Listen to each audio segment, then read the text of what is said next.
দিনে 3 বারের মতো ব্যবহার করেছেন? 3 বার মিনিমাম, আরো বেশি। আর জলটা 3 লিটার? হ্যাঁ, যতটা জলই আমি খেয়েছি ততটা জলই আমি লো করে খেয়েছি। Thank you madam. ওয়েলকাম। মানে আমি এই কারণেই জিজ্ঞাসা বললাম ম্যাডামকে যে যদি আমি 3 লিটার অ্যাভারেজ 2.5 থেকে 3 লিটার জল রেগুলার ইনটেক না করি, আর রেগুলার যদি ক্রনিক ডিজিজ যাদের তাদের কন্টিনিউ 2 থেকে 3 বার নিতেই হবে, তাহলে এই রেজাল্টটা আশা করতে পারি না। আচ্ছা, আমার দ্বিতীয় যাকে ডাকছি ওনার নাম হচ্ছে রাজু শেখ। আচ্ছা, ঠিক আছে। আমি আরেকটু করি। উনি হচ্ছেন যার টেস্টিমনি বললেন, উনি একজন হচ্ছে আপনার WBSTC-র মানে একজন অফিসার, ঠিক আছে। আর দিবালিদি পুরোটা মানে অতটা ইলাবোরেটলি বলতে পারলেন না। মানে উনি মানে হিংসা দেখাচ্ছিলেন, ওনার মার্কার প্রতিনিয়ত বাড়ছিল, যেটা উনি কোনোভাবে, আর এটার কারণে ওনার রাতের ঘুম চলে গেছিল।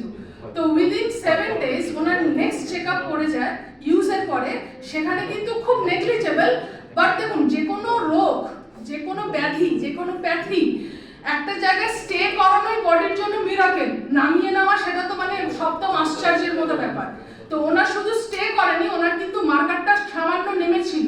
আর তারপরে যখন 1 মাস পরে যখন আরেকটা রিপোর্ট, থার্ড রিপোর্ট হয়, সেখানে কিন্তু ভিজিবল চেঞ্জ দেখা গেছিল। তো এটা উনি এই টেস্টিমনিটা এই কারণে শেয়ার করা, কারণ মেবি হতে পারে অনেকের লাইফে আমরা চেঞ্জ আনতে পারি।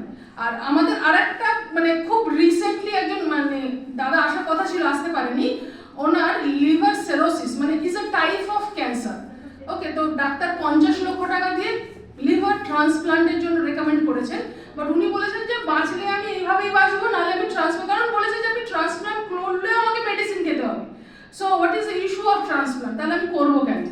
তো আমাদের মানে উইদিন 15 ডেজ আগে আমাদের সাথে উনি যোগাযোগ করেন, আমাদের বাড়িতে ডাকেন এবং বলেন যে আমি এটা নিয়ে স্টাডি করেছি, আমি এটাকে ইউজ করতে চাই, আমি এটাকে ইউজ করব। তো after 4 to 5 days of use উনি বলছেন যে আমি নিজে ভয় পেয়ে গেছিলাম, কারণ আমার কালো পটি বেরোচ্ছিল, কিন্তু আফটার 5 to 6 to 7 ডেজ আমার ওটা নর্মাল। ভাবুন, একটা লিভার সিরোসিস মানে যার লিভার গলে গলে বেরোচ্ছে বডি থেকে, তার স্টুল ফর্মেশন আফটার 5 to 7 ডেজ ঠিক হয়ে গেছে। এটা আপনাদের মনে হয় যে এটা একটা আশ্চর্য। কেন হয়েছে? কারণ আমাদের প্রত্যেকটা প্রোডাক্ট অর্গানে নয়, সেলে গিয়ে কাজ করে, যেটা সঞ্জীব স্যার বলছিল যে আমরা কিন্তু সেল ওরিয়েন্টেড কোম্পানি, আমরা সেলের উপরে কাজ করি। আর এটা আমরা শুধু বলি না, ক্লেম করি না, এটা আমরা প্রুফ করি। কারণ আমরা সেলুলার লেভেলে হাইড্রেশন থেকে শুরু করে রিকভারি, রিজুভিনেশন সবকিছু সেলুলার লেভেলে। আর আমাদের সেলকে যদি হেলদি রাখতে পারি, তো বডিতে হতে পারে না এমন কোনো কাজ নেই, ঠিক আছে। আর আমাদের যে ফ্রিকোয়েন্সি অ্যান্ড কোয়ার্স দুটো খুব মানে মূল মানে কি বলবো দুষ্প্রাপ্য জিনিস। কারেক্ট ফ্রিকোয়েন্সি, কারেক্ট অপটিক্যাল কোয়ার্সকে যদি কম্বাইন করানো যায়, তাহলে সেটাও একটা রেভলিউশন ক্রিয়েট করে। আর অ্যাকচুয়ালি আমাদের হেলথ ইন্ডাস্ট্রি একটা ফেজের মধ্যে দিয়ে যাচ্ছে, যেখানে একটা ফেজ শেষ হচ্ছে আর আরেকটা যুগের শুরুয়াত হচ্ছে, ঠিক আছে। তো আমরা অ্যাকচুয়ালি একটা যুগ শেষ করছি আর একটা যুগ শুরু করছি। মানে আমাদের যে যুগটা আসতে চলেছে সেটা টেকনোলজিক্যালি ওরিয়েন্টেড হেলথ ইন্ডাস্ট্রি। এতদিন কিন্তু আমাদের পিলস ওরিয়েন্টেড হেলথ ইন্ডাস্ট্রি ছিল, এখন টেকনোলজিক্যালি ওরিয়েন্টেড হেলথ ইন্ডাস্ট্রি হতে চলেছে। ভবিষ্যতে হয়তো আপনার অপারেশনটা ডাক্তার না ইঞ্জিনিয়ার করবে, কারণ টেকনোলজি।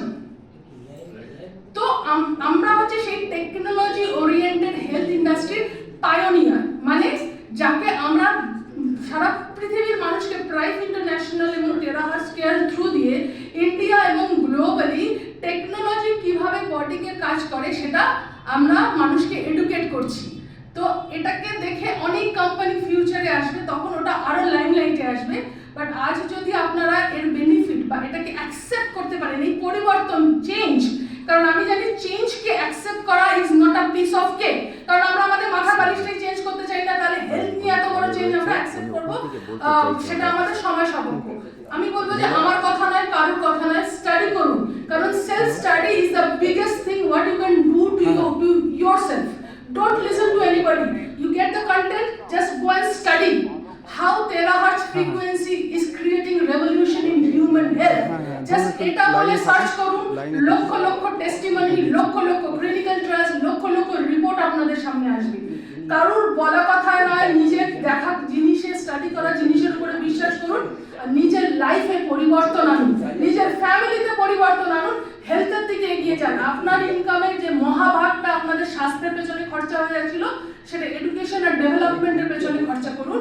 তাতে আমাদের দেশ, আমাদের সমাজ, আমাদের পরিবার আরো সমৃদ্ধ হবে।